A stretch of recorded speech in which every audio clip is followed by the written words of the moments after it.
बिहार के मुख्यमंत्री नीतीश कुमार और राबड़ी देवी के मुंहभोले भाई सुनील सिंह में लगातार आर पार की लड़ाई चल रही थी और विगत कुछ महीने पूर्व सुनील सिंह के द्वारा नीतीश कुमार पर सदन में जो बयान दिया गया था और इस बयान से नीतीश कुमार इतने आहत हो गए थे जिसके बाद कार्रवाई हुई और उनकी सदस्यता रद्द हो गई। और इस पूरे मामले को लेके सुप्रीम कोर्ट का दरवाज़ा सुनील सिंह ने खटखटाया था और सुप्रीम कोर्ट के तरफ से जो आदेश आई, फिर से एमएलसी जो सुनील सिंह फिर से बनेंगे।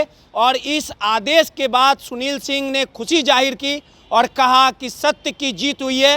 दर्श न्यूज़ से बात करते हुए सुनील सिंह ने क्या कुछ कहा है, जरा आप सुन लीजिए। तो सुनील जी, आपसे जानना चाहेंगे कि जिस प्रकार से आपकी सदस्यता रद्द हुई थी और उसके बाद आपने सुप्रीम कोर्ट का दरवाजा खटखटाया और उसके बाद जो सुप्रीम कोर्ट का आदेश आया है जिसमें आपको जीत मिली है, जीत को आप किस प्रकार से देखते हैं? देखिए, यह जीत कोई साधारण जीत नहीं है। यह लोकतंत्र और संविधान को बचाने वाली जीत है।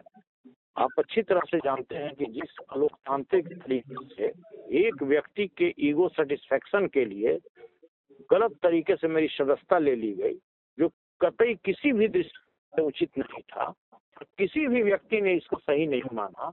और आज देखिए, दूध का दूध और पानी का पानी माननीय उच्चतम न्यायालय ने कर दिया है और हमारे पक्ष में हमें उन्होंने रेस्टेट कर दिया, हमारी सदस्यता वापस बहाल कर दी।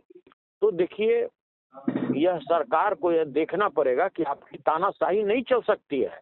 अगर कोई व्यक्ति सदन में अगर किसी शोषित की बात उठाता है, किसानों की बात उठाता है, व्याप्त बिहार में जो भ्रष्टाचार चल रहा है जिसमें आकंठ में सारे आपके मंत्री और पदाधिकारी डूबे हुए हैं, अगर उसकी चर्चा सदन में कर रहा है तो आप दूसरा बहाना लगा के उसकी सदस्यता नहीं ले सकते हैं।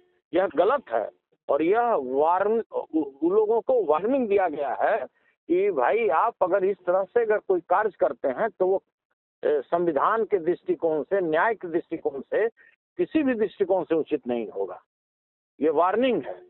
सुनील जी, 28 तारीख से सत्र भी शुरू होने वाला है और उसके बाद फिर से एक बार आपका आमना सामना बिहार के मुख्यमंत्री नीतीश कुमार से होगा।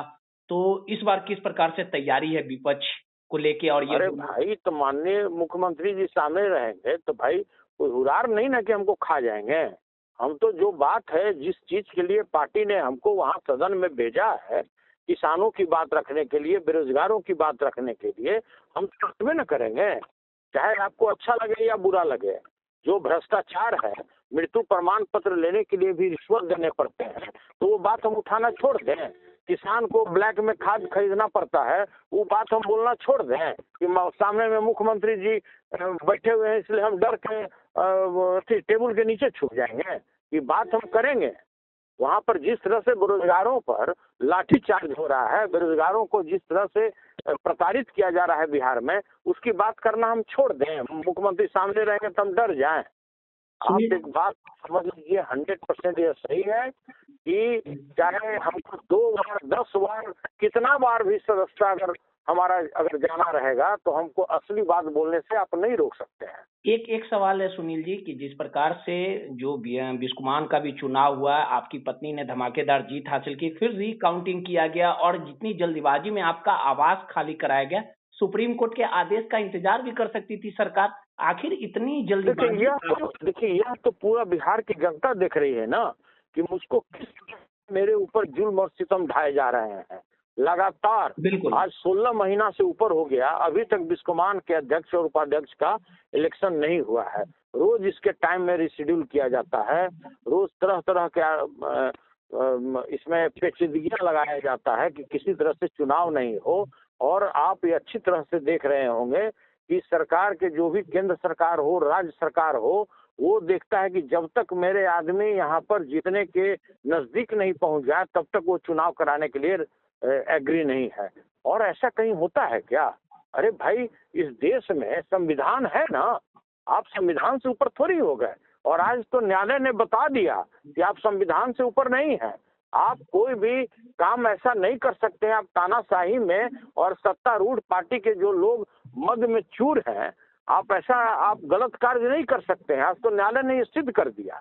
जेडीयू के नेता कुछ बोल नहीं रहे हैं आपके जीत पे, चुप्पी साध ली है।